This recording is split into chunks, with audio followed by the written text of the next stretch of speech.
Hi hello welcome to my channel. ఇప్పుడు మనం చేసుకుంటుంది చింతకాయ కారం. ఒకసారి చూద్దాం ఎలా ఉంటుందో. ఈ చింతకాయలండి, 1/2 స్పూన్ జీలకర్ర, 4-5 స్పూన్లు కారం, 2 స్పూన్లు సాల్ట్. ఫస్ట్ మనం కారం వేసుకుందాం మిక్సీలో. ఈ చింతకాయ కారం చాలా బాగుంటుందండి, ఒక్కసారి ట్రై చేయండి. జీలకర్ర కొంచెమే తీసుకున్నాము, మళ్ళీ దీని టేస్ట్ ఎక్కువ వస్తుంది.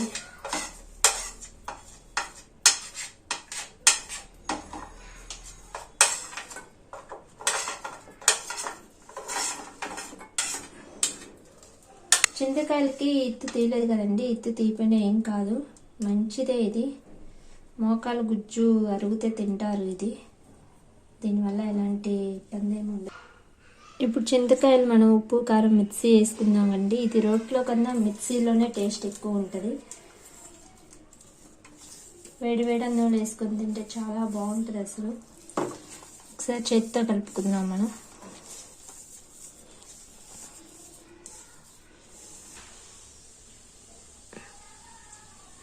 రెండు స్పూన్లు ఆయిల్ వేసుకుందామండి.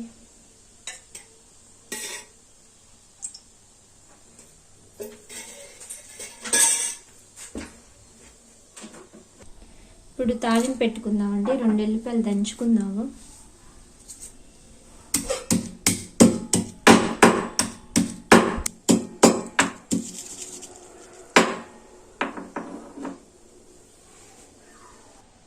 ఇప్పుడు తాలింపు పెట్టుకుందామండి.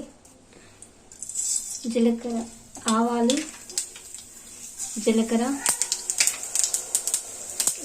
ఎల్లిపాయలు దంచుకుందాము. ఎల్లిపాయలు దీంట్లో పచ్చిపప్పు వేసుకోకూడదండి, సాయిపప్పు వేసుకోకూడదు, వాసన వస్తుంది మళ్ళీ పచ్చడి.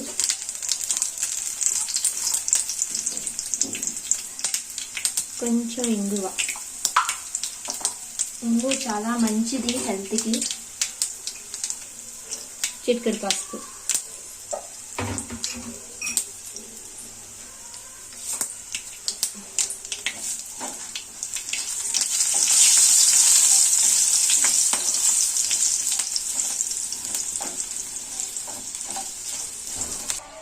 ఇప్పుడు ఈ పోపు పెట్టుకుందాం కదండి, ఈ పోపు దీంట్లోకి వేసుకోవాలి. ఇది పోపు వేసిన దాంట్లో వేయకూడదు, మనం ఇలా చేత్తోనే కలపాలి. ఇది 1 నెల ఉంటుంది. వేడి వేడి అన్నంలో వేసుకొని తింటే బాగుంటుంది కదండి. మొత్తం ఇలా కలుపుకున్నాక ఒక గాజు బౌల్లో కానీ ఏదన్నా సీసాలో పెట్టుకుంటే 4 రోజులు ఉంటుంది. చాలా బాగుంది.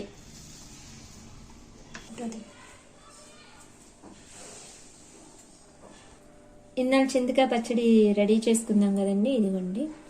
ఒకసారి టేస్ట్ చూద్దాం ఎలా ఉందో. కొంచెం రైస్లో తిన్నాము.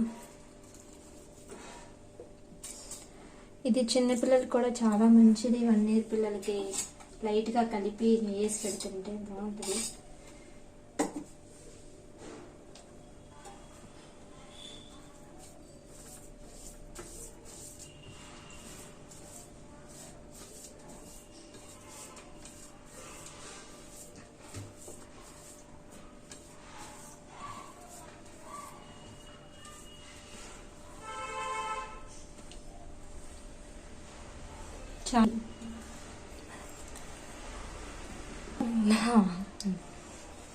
చాలా బాగుందండి, ఒకసారి ట్రై చేయండి. ఇలా కూడా చింతకాయలు దొరికినప్పుడే మనం ఇలాంటివన్నీ చేసుకోవాలి.